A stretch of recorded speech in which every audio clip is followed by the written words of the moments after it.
The Rolls-Royce didn't make a wrong turn, that IT made a mistake. Micah wiped sweat from his forehead with the back of his grease-stained hand. The afternoon sun turned the garage into an oven, but the bills didn't care about heat. His daughter's school fees were due Thursday. Rent came Friday. And somewhere between those two deadlines, he still had to eat, that he didn't complain.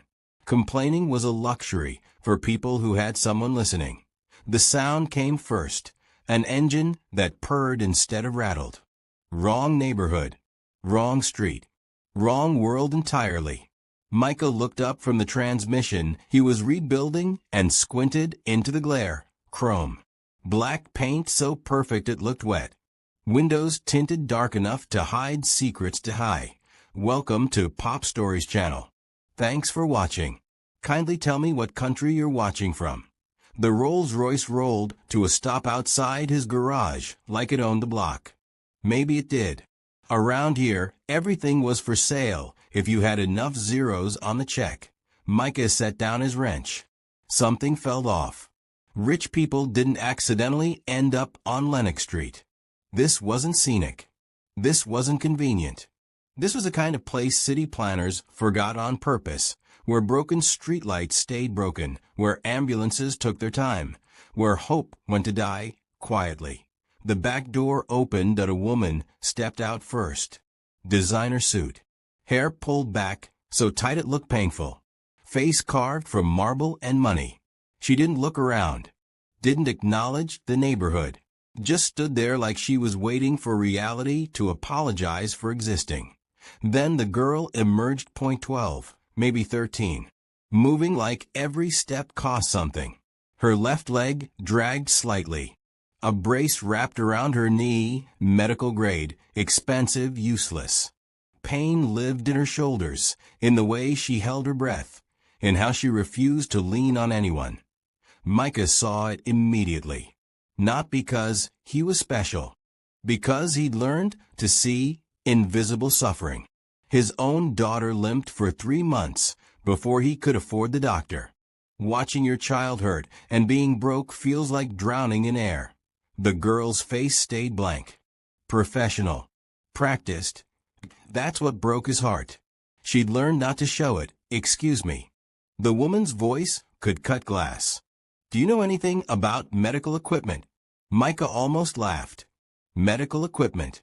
Lady, I know how to keep a 1987 Civic alive with duct tape and prayer. I know which convenience stores let you pay tomorrow.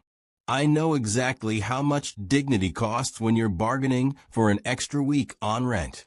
But he looked at the girl again, at the way she stood frozen, waiting to be disappointed, at the brace digging into her skin, at the tremor in her hand. She thought nobody noticed. Depends, Micah said quietly. What's wrong? The mother opened her mouth, closed it. For the first time, she looked uncomfortable. Everything, she finally whispered. The girl's eyes met Micah's, just for a second, long enough for him to see what everyone else missed. She'd stopped asking for help a long time ago, not because she didn't need it, because every time she asked, the answer was the same. We've done everything we can. Micah wiped his hands on his jeans. Thursdays, Bill could wait 5 minutes. Let me see that he didn't know it yet. But those 3 words just changed everything. She didn't cry when she stepped out of the car. That's how everyone knew the pain was old. The girl's name was Sophie. Micah learned that 3 seconds before he learned everything else that mattered. She moved toward the garage in calculated steps. Not limping. Not stumbling. Something worse, choreographed suffering. Each movement planned, measured, controlled. Like she'd spent years teaching her body how to lie. Sophie, careful with the mother's warning died mid-sentence. Sophie was already adjusting, already compensating, already pretending the sharp breath she took was normal. Micah recognized it instantly. His daughter Maya used to do the same thing. Smile through pain because crying made it real. Made it something people stared at. Made it someone else's problem. How long? Micah asked. Sophie's eyes flickered. How long what? How long you been walking like that? The mother stepped forward, armored in designer labels and cold precision. She's been under the care of Dr. Raymond Chun at Summit Orthopedic. 14 specialists. 2 surgeries. The brace was custom fitted in Switzerland. That's not what I asked. Silence dropped like a stone. Sophie stood perfectly still. Too still. The kind of stillness that comes from practice, not peace. Her fingers gripped the edge of her jacket. White knuckles. Controlled breathing. Pain management that had nothing to do with medicine. 3 years. Sophie said quietly. It's been 3 years. The mother flinched. Barely. Just enough for Micah to catch it. 3 years. 14 specialists. Millions of dollars. And the girl still moved like every step was negotiation with her own body. Micah crouched down to Sophie's level. Eye to eye. No pity. No performance. Can I look at the brace? Sophie hesitated. Not because she didn't trust him. Because she'd learned that hope was expensive and disappointment came free. They've already checked it, she said. Her voice flat. Professional. Older than 13. Multiple times. It's properly fitted. The issue is my condition, not the equipment. Those weren't her words. They were borrowed. Memorized. Repeated until they became truth. Maybe, Micah said. But I'm still going to look to examine the brace carefully. Medical-grade carbon fiber. Hydraulic joints. Pressure sensors. Technology worth more than his annual income. And right there, hidden where only someone who worked with their hands would notice a misalignment, so subtle it was almost invisible. The tension point sat exactly where her knee bent. Every step compressed it. Every movement grinding metal against bone against nerve. Constant. Unrelenting. Invisible. Who adjusted this last? Micah asked Dr. Chen's team, the mother said. 2 weeks ago, Micah didn't respond. He was doing math. 2 weeks. 3 years. 14 specialists. Summit Orthopedic. Sophie watched him with eyes that had stopped expecting miracles. It won't help, she said softly. Nothing helps. I've tried everything. That sentence landed like a funeral. Micah looked up at her. At the discipline in her shoulders. The rehearsed calm in her face. The way she held pain like a secret she was too polite to share. This girl had been taught not to ask, not because she was strong, because every time she asked, someone with credentials and confidence told her she was wrong about her own body. Sophie, Micah said carefully, what if I told you this brace is hurting you more than helping you? The mother's face turned to stone. That's impossible. Dr. Chen, what if I told you, Micah continued, eyes still on Sophie, that what you're feeling isn't your condition? It's this study tapped the misaligned joint once that Sophie's breath caught. Not from pain, from something more dangerous than pain. Hope, can you fix it? She whispered. Micah looked at the brace. At the mother's gathering anger. At the weight of 3 years pressing down on a girl who'd learned that asking for help only led to more appointments, more procedures, more strangers telling her to be patient. Yeah, he said quietly. I can fix it. That Sophie's eyes filled with something that wasn't quite tears, that IT was the beginning of permission to feel again. He touched the brace once, and the system immediately started sweating. Wait.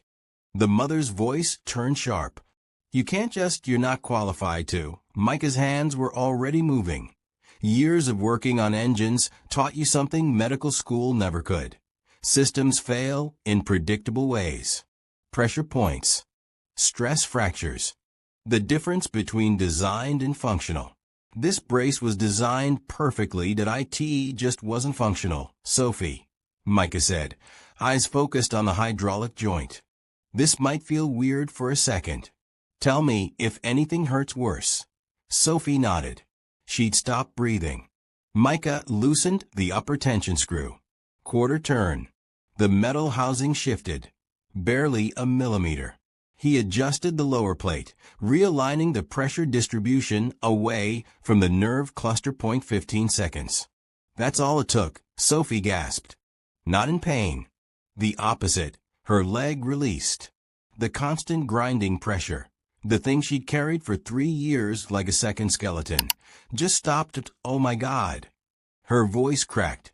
"Oh my God, what did you?" She took a step, that a real step, that no hesitation. No calculation. No silent negotiation with her own body. Her knee bent smoothly. The brace moved with her instead of against her. For the first time in 3 years, Sophie walked like a person instead of a patient. Tears broke through.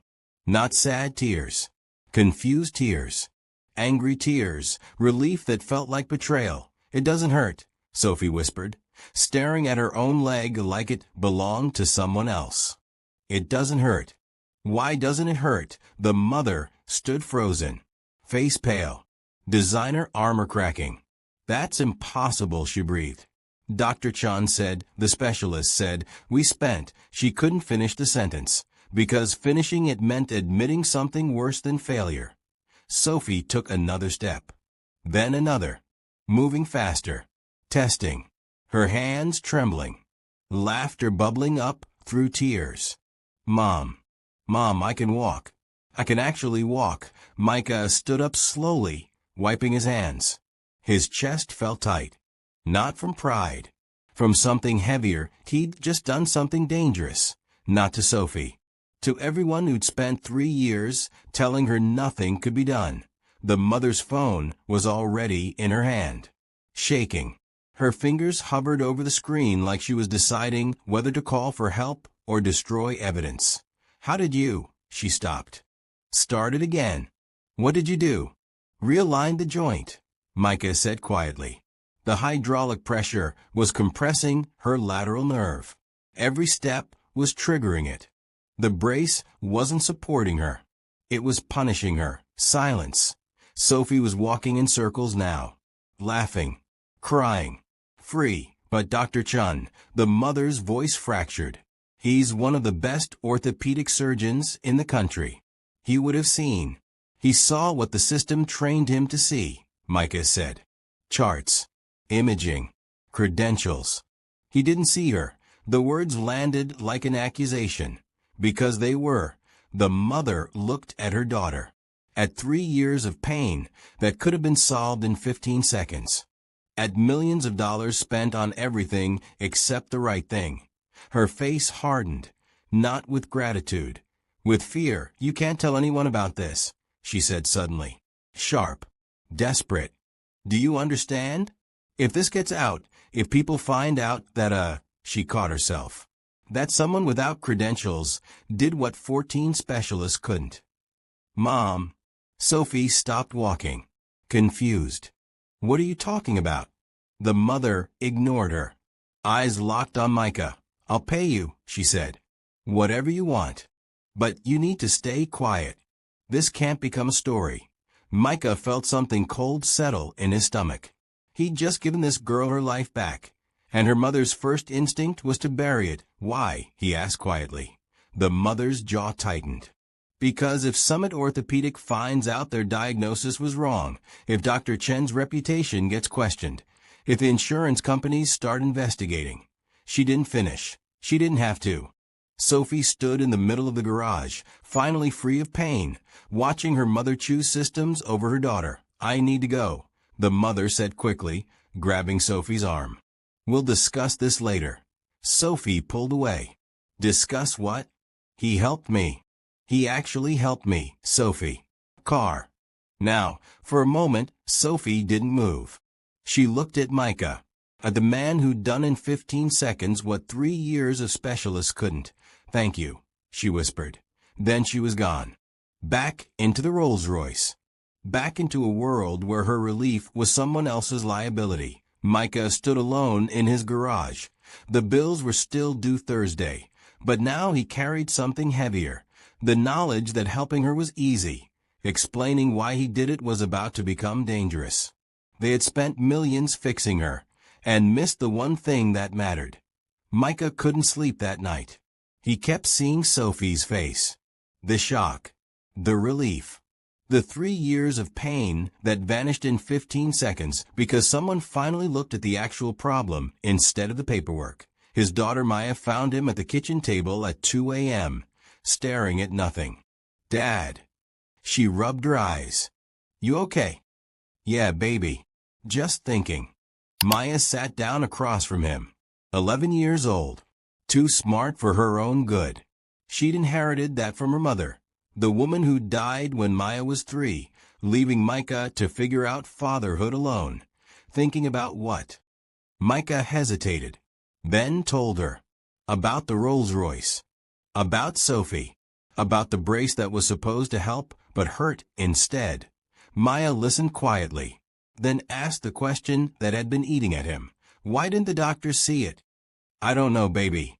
But that was a lie he did know, because he'd lived at point 7 years ago. Maya started limping.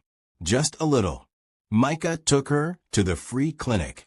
The doctor, overworked, underpaid, drowning in patients, spent 4 minutes with them. "Growing pains," he said. "She'll be fine." The limping got worse. Micah went back. Different doctor. Same clinic, probably just needs better shoes.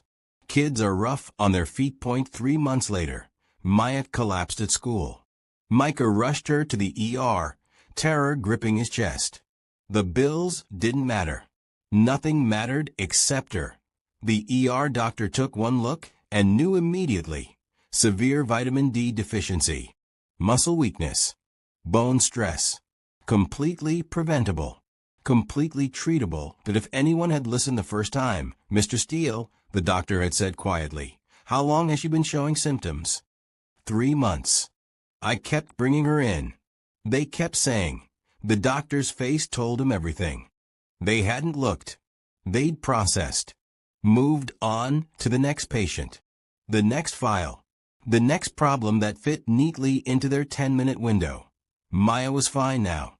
Vitamins. Sunlight. Time. But Micah never forgot. The system didn't fail because it was evil that IT failed, because it was efficient that he pulled out his phone. Searched Sophie Chun orthopedic. The results flooded in news articles. Society pages. Charity galas. Victoria Chun. Billionaire. Real estate empire. Philanthropist. Widow and her daughter Sophie. Photographed at fundraisers, award ceremonies, hospital wing openings. Always smiling. Always poised. Never showing the pain.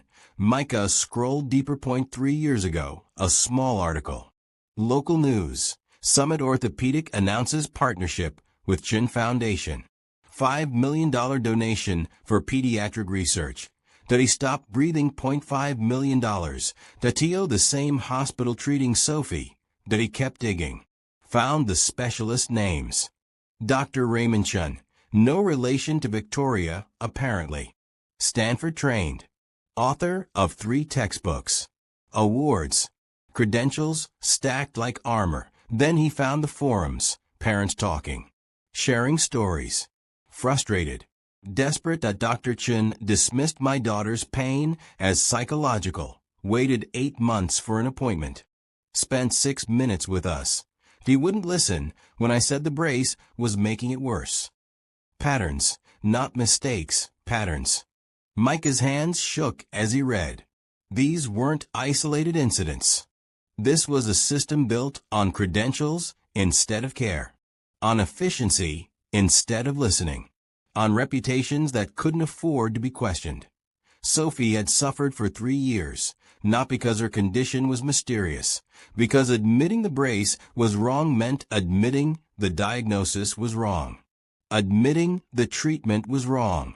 Admitting that millions of dollars and 14 specialists couldn't match 15 seconds of someone actually paying attention. Maya touched his hand. "Dad, you're shaking." "I'm okay, then." "Oh, you're not." She was right. Because Micah suddenly understood something that made his stomach turn. Sophie's pain wasn't medical. That IT was structural. The system didn't fail her. The system worked exactly as designed, protecting itself, its experts, its institutions. Sophie's suffering was just the cost of maintaining that protection. Early warnings ignored. Not because doctors didn't see them. Because seeing them meant accountability. Meant questions. Meant reputations at risk. Easier to tell a 13-year-old girl that she needed to be patient, that her pain was complex, that she was asking too much. Micah thought about Victoria Chen's face in the garage. The fear in her eyes. Not for her daughter. For what Sophie's relief represented. Proof that money couldn't buy what attention could. And that was more terrifying than any diagnosis. His phone buzzed. Unknown number. D answered. Mr. Steele? A woman's voice. Professional. Cold.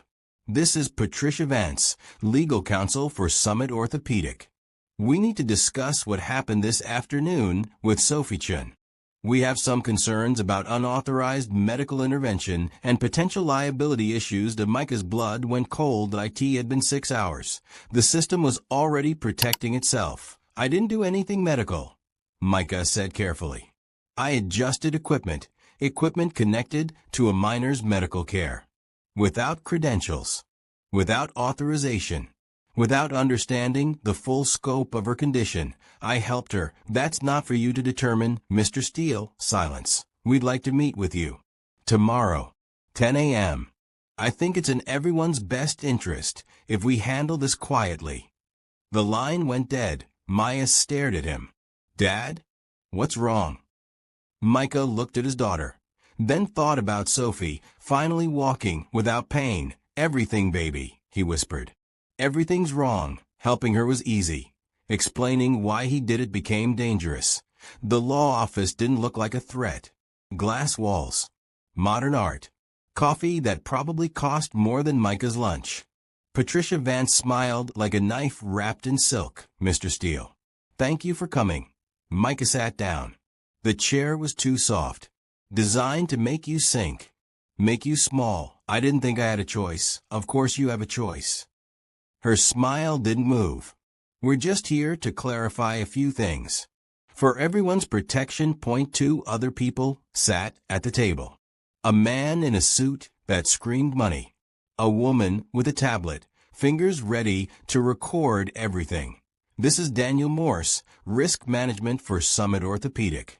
And Rebecca Liu, representing the Chen family interests. Micah's stomach dropped.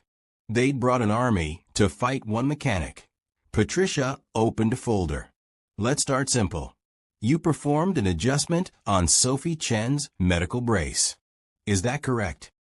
I realigned a pressure point. Took 15 seconds. Without medical training, I have mechanical training. Medical devices require medical expertise, Mr. Steele. The device was hurting her, according to you. Daniel leaned forward. Dr. Chen, who has 20 years of experience, a Stanford degree, and has treated over 3,000 patients, determined that brace was properly fitted. Are you suggesting he was wrong? The question hung like a trap. I'm saying it was misaligned. Based on what diagnostic training? Based on her screaming in pain for 3 years. Silence dropped. Rebecca looked up from her tablet. Sophie hasn't screamed. She's been under consistent care. Her pain management has been professionally supervised. Pain management. Micah repeated slowly.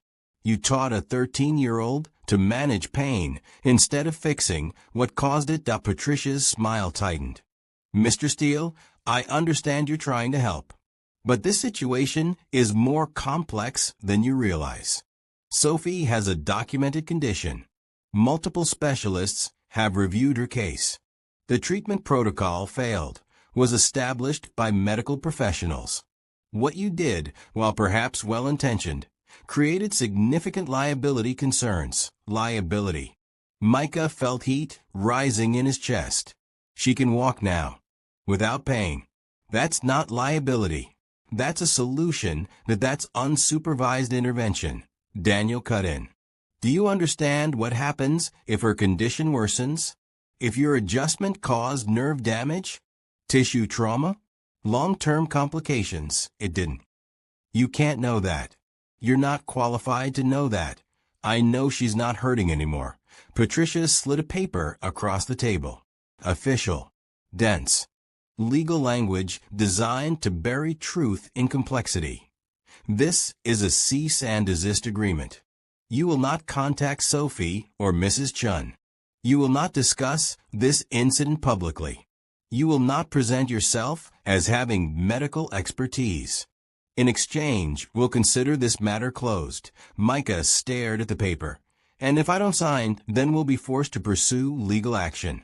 Practicing medicine without a license is a felony in this state. We'd hate to see your daughter, Maya is it, lose her father over a misunderstanding." The threat landed like a fist. They'd researched him, found his weakness, aimed straight for it. Micah's hands clenched. "You're threatening me for helping a kid." "We're protecting our institution," Daniel said calmly, "and protecting Sophie. You don't understand the full scope of her medical history, the complications, the risks. Dr. Chun has been managing her pain, not fixing it, because fixing it isn't always possible, Mr. Steele." Patricia's voice turned sharp. "Sometimes the best we can do is manage. That's not failure. That's medicine. That's giving up." Rebecca finally spoke. "Mrs. Chun is grateful for your concern, but she's made it clear Sophie's care is a private family matter. Continuing to insert yourself could be seen as harassment." Micah's vision blurred. "I'm not inserting myself. She came to me, and now we're asking you to step back. For Sophie's own good."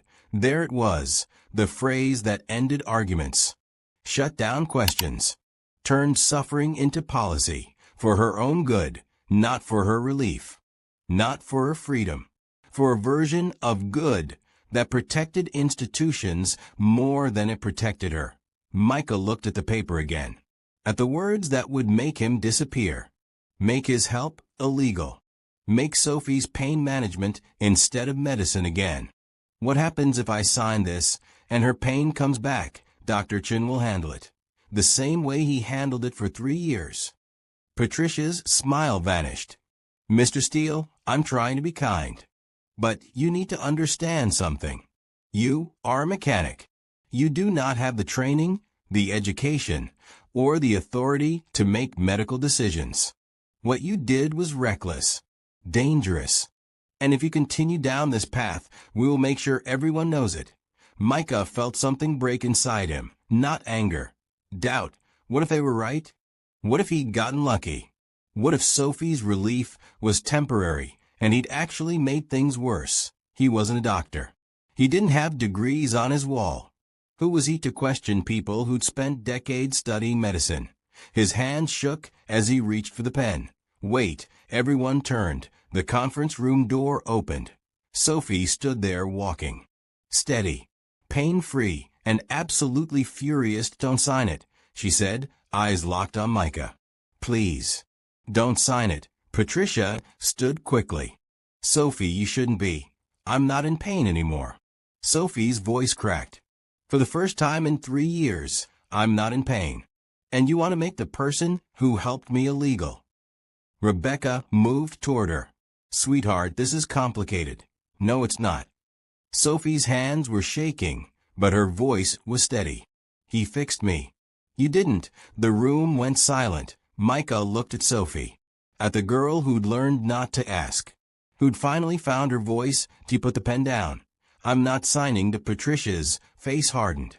"Then we'll see you in court, Mr. Steele." Every hour he helped her was an hour stolen from his own child that Maya's teacher called on Tuesday. "Mr. Steele?" Maya fell asleep in class again. "Third time this week. Is everything okay at home?" Micah stood in his garage, phone pressed to his ear, staring at the work he hadn't finished. The transmission he'd promised Monday. The brake job due yesterday. The oil changes piling up like accusations. "She's fine. Just staying up late." "I'll talk to her." That was a lie. Maya wasn't staying up late. She was staying up waiting for him to come home, to stop answering calls about Sophie's case, to stop reading legal documents at 2 a.m., to stop being everywhere except with her. He hung up and looked at his hands. Grease under the nails. Calluses from years of turning wrenches. Hands that fix things, except the things that mattered most. His phone buzzed. Another number he didn't recognize. "Mr. Steele? This is Channel 7 News." We heard about your situation with Sophie Chun and Summit Orthopedic. We'd love to get your side of the story." He hung up. It had been 4 days since the meeting. 4 days since Sophie crashed their intimidation party, and he refused to sign their silence into law. 4 days of his life unraveling. The legal threats came first. Cease and desist letters. Potential charges. Words like negligence and endangerment thrown around like grenades. Then the whisper campaign started. Customers canceling appointments. "Heard you got some legal trouble. Don't want to get involved." His landlord calling about next month's rent. "Just being cautious, you understand." Even the guys at the parts shop treated him different. Careful. Like he was contagious. Micah checked his account balance. $847. Rent was $1,200. Due in 6 days. Maya's school fees, still unpaid, were $380. The lawyer he couldn't afford wanted a $2,000 retainer just to start. He sat down on the garage floor, back against a tool chest, and let his head fall into his hands. The door opened. "Dad." Maya. Backpack still on. Eyes worried. "Hey baby. How was school?" "You forgot that." Micah's heart dropped. "Forgot what?" "The science fair. You were supposed to come see my project. I texted you 3 times. The weight in his chest became unbearable. "Maya, I'm so sorry. I got caught up with the lady and her daughter." Maya's voice was small. "Hurt. You're always with them now. Even when you're here, you're not here." "That's not fair. You promised you'd come." Everyone else's parents were there. Micah stood up, reaching for her. But Maya stepped back. "I worked on that project for 2 weeks. Ms. Rodriguez said it was the best one. But you didn't see it. Because you're too busy helping some rich girl you don't even know." The words hit like bullets. "Maya, that girl needed help. I need help." Her voice cracked. "I need my dad. But you're giving everything to them, and there's nothing left for me." Tears broke free. Not angry tears. Abandoned tears. Micah pulled her into his arms. She fought it for a second, then collapsed against him sobbing. "I'm sorry," he whispered into her hair. "I'm so sorry, baby. Why are you doing this?" Maya's voice muffled against his chest. "Why does she matter more than me?" "She doesn't." "Yes, she does. You're losing everything for her. Our money. Your business. They're going to make us leave our house, Dad. I heard you on the phone. And you're still fighting for her." Micah had no answer. Because Maya was right, he was losing everything. His income. His reputation. His time with the only person who actually depended on him. For what? To prove a point? To fight a system that had infinite money and lawyers and time. His phone buzzed again. Victoria Chindity almost didn't answer. "Mr. Steele." Her voice was tight, strained. "I need to see you. It's about Sophie. I can't help you anymore, Mrs. Chun." "I'm sorry, please." The words sounded foreign in her mouth. Like she'd never had to say it before. "Something's wrong." The brace, they readjusted it. "Sophie's in pain again. Worse than before. And they're saying it's psychological now. They're recommending psychiatric evaluation." Micah closed his eyes. They were burying their mistake under new diagnoses. New treatments. New ways to make Sophie's suffering her fault instead of theirs. There are other mechanics. Other people who can. She's asking for you. Victoria's voice broke. She won't let anyone else touch it. She trusts you. Please. Maya pulled away from him, wiping her eyes. She was watching, listening, waiting to see what he'd choose. Sophie. Or her, the system. Or his family. Someone else's daughter. Or his own. "I can't," Micah said quietly. "I have to take care of my own kid first." Silence on the line. "Then, I'll pay you. $50,000. Right now. Help her one more time." Maya's eyes went wide. $50,000. Rent for 2 years. Maya's school fees paid through high school. Legal fees covered. The business saved. Everything they needed. 1 adjustment. 1 hour. One more time, Dad. Maya's voice was small, scared. What are you gonna do? Micah looked at his daughter, at the girl who'd already lost her mother, who was watching her father choose between survival and principled at 11 years old. She shouldn't have to understand this choice, but she did. I'll do it, Micah said into the phone. One more time. But after this, you find someone else. Daddy hung up. Maya stared at him. Not angry. Something worse, disappointed. You chose her again. No, baby. I chose us. That money. I don't want their money. Maya's voice was cold. I want my dad back. She walked out of the garage. Micah stood alone, surrounded by unfinished work and impossible choices. He'd just sold one more hour of his life. But the price wasn't $50,000. It was the look in his daughter's eyes when she realized he'd pick anyone's pain over hers. Her condition wasn't mysterious, that IT was inconvenient. Micah arrived at the Chin estate at 8 p.m. Gates that cost more than his house. Driveway longer than his street. Wealth so extreme it stopped looking real. Victoria met him at the door. No armor this time. No designer suit. Just a mother coming apart at the seams. She's upstairs. Second door on the left. Thank you for coming. Sophie was sitting on her bed, braced back on, face pale with pain that had returned like a ghost she thought was gone. You came. Relief flooded her voice. Yeah. Micah knelt down. Let me see. The brace had been readjusted, tightened. The pressure point he'd fixed was compressed again, but worse this time. Deliberate. Like someone had looked at his work and undone it on purpose. Who adjusted this? Dr. Chen's team. Yesterday. They said the previous alignment was dangerous. That you didn't know what you were doing. Micah's jaw tightened. How long after they fixed it did the pain come back? Immediately. He started working, loosening, realigning. But something felt wrong. Not with the brace, with the pattern. Sophie, can I ask you something? Yeah. When did this start? The pain. The first time, Sophie thought back. 3 years ago. We were at a charity gala. I fell on the stairs. Twisted my knee. Mom took me to the ER that night. What did they say? Mild sprain. Ice and rest. But it never got better. It got worse. Micah paused.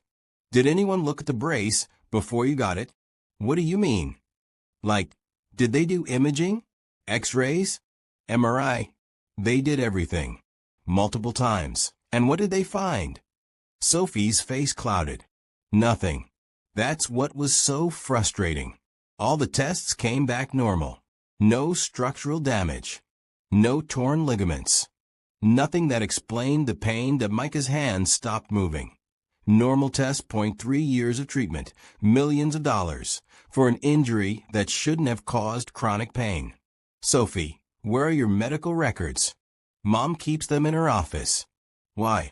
I need to see them. 10 minutes later, Micah sat in Victoria's home office, surrounded by 3 years of documentation. Reports from 14 specialists. Surgical notes. Imaging results. Prescription histories.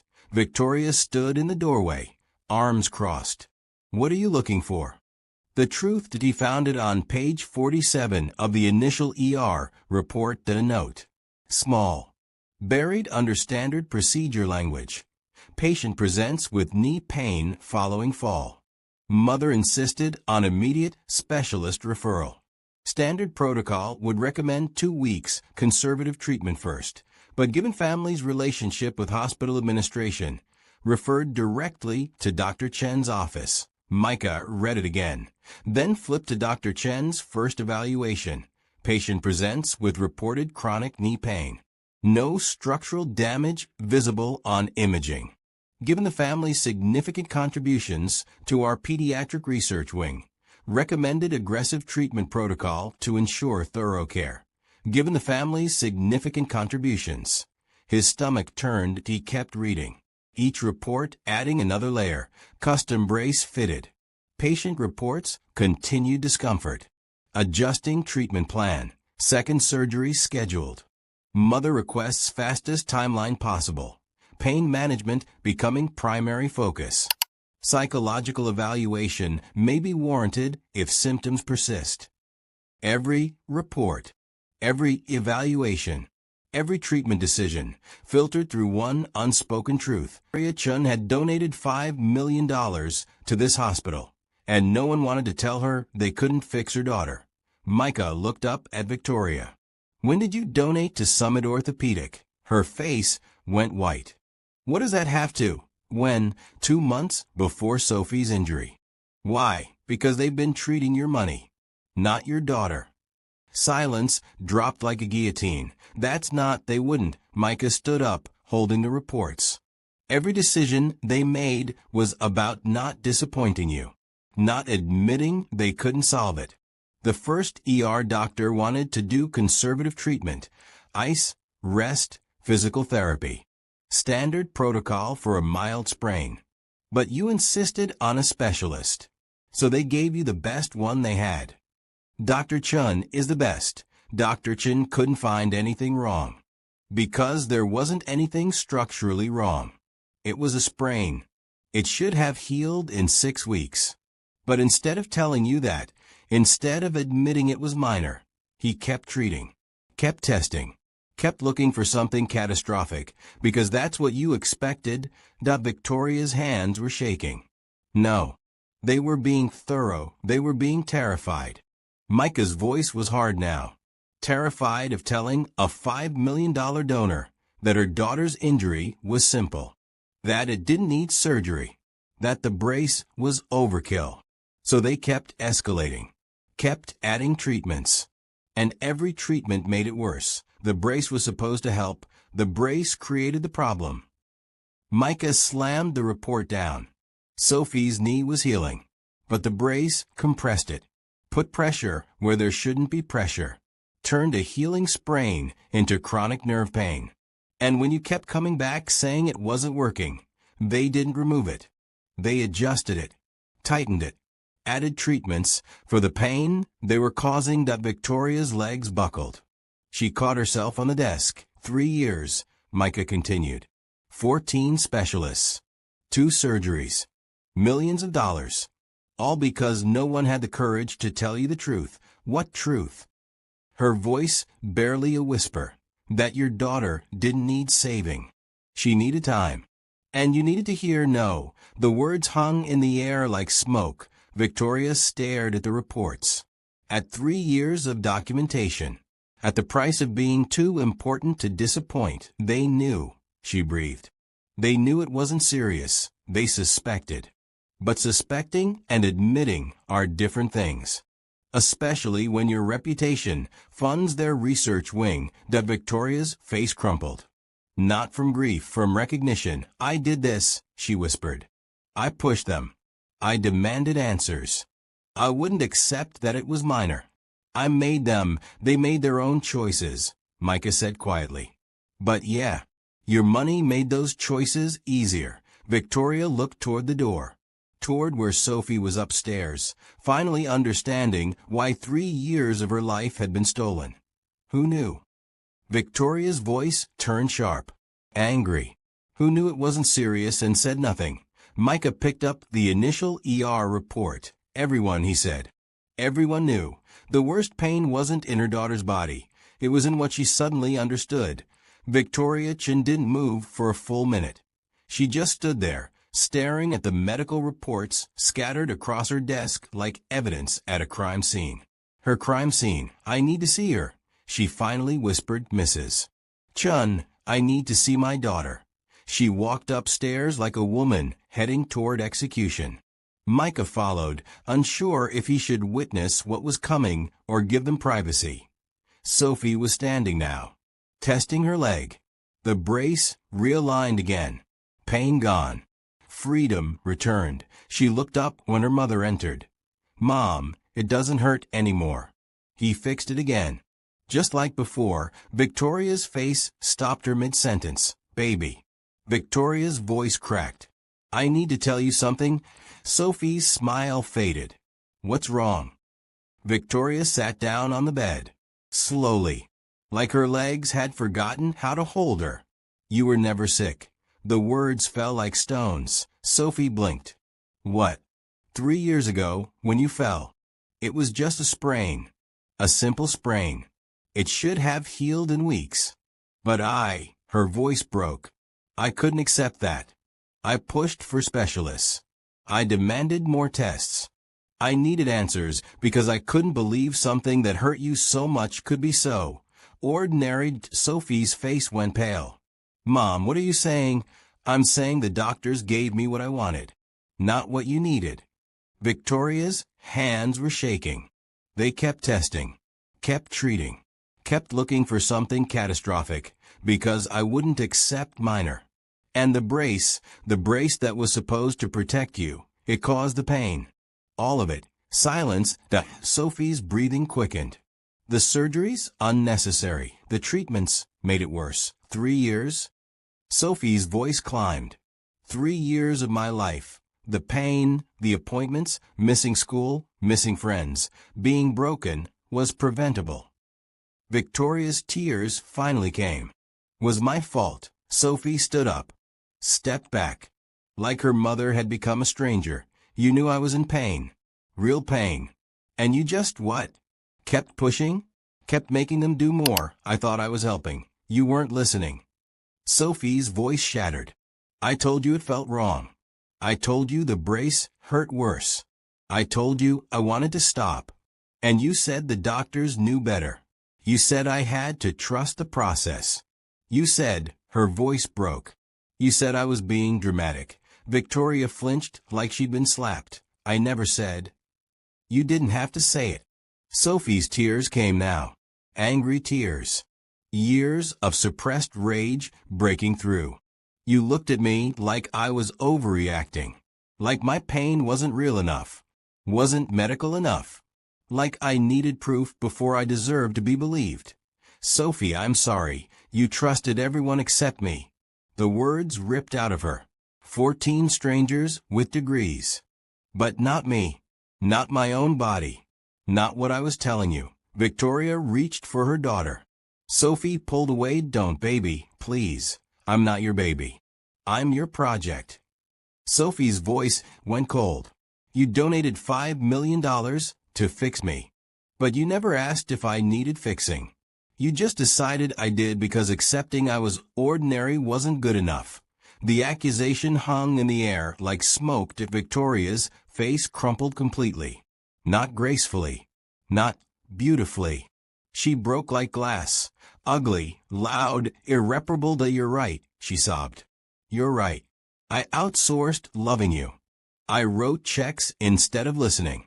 I trusted their credentials more than your pain. I made your suffering about my fear of failing you.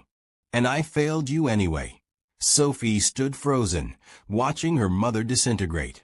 I couldn't lose you, Victoria continued, words tumbling out between sobs. After your father died, I couldn't handle anything happening to you. So I threw money at it, power at it. I made sure you had the best everything, because I couldn't be the best mother. I was terrified.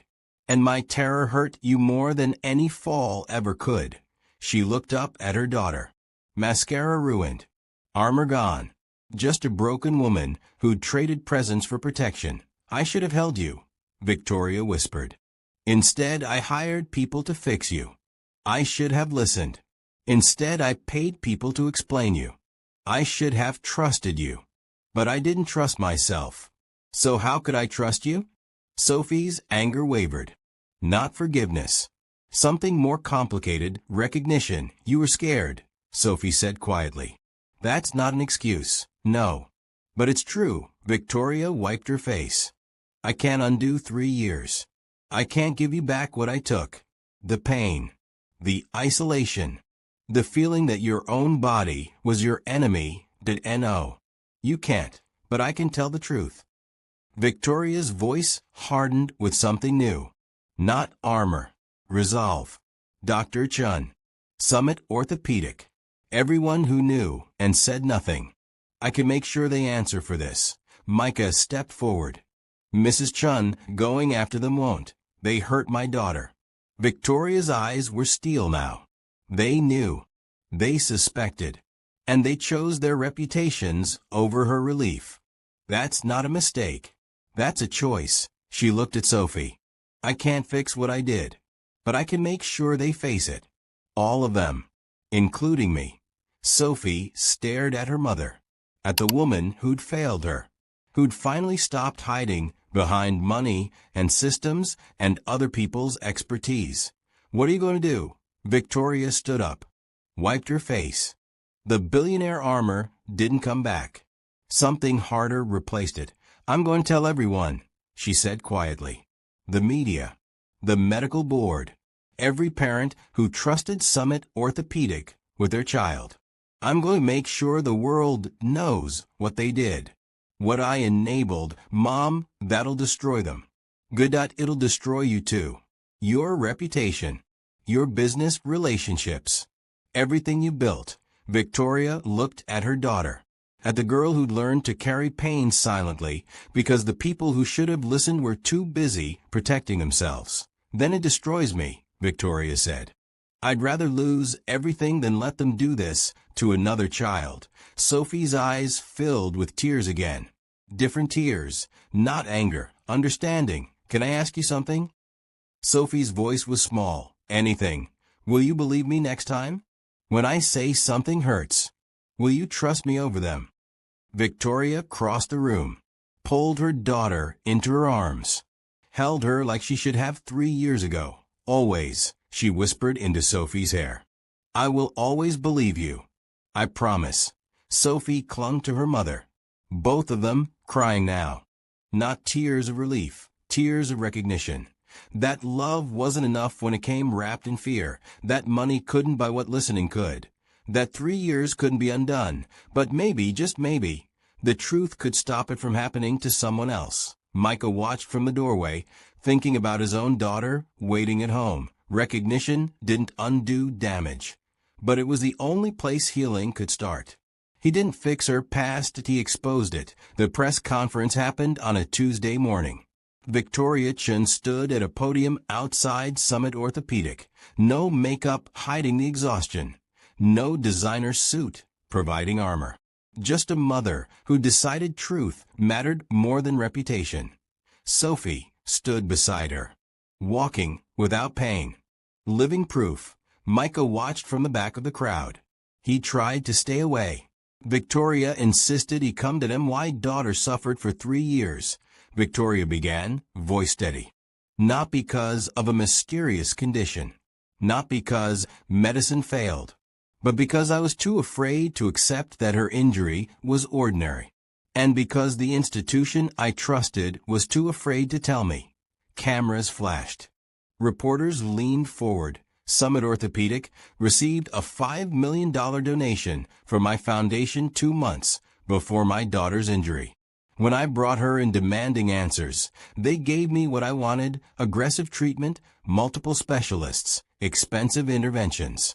What they didn't give me was the truth. She held up the medical reports. The initial ER doctor recommended conservative treatment. Ice,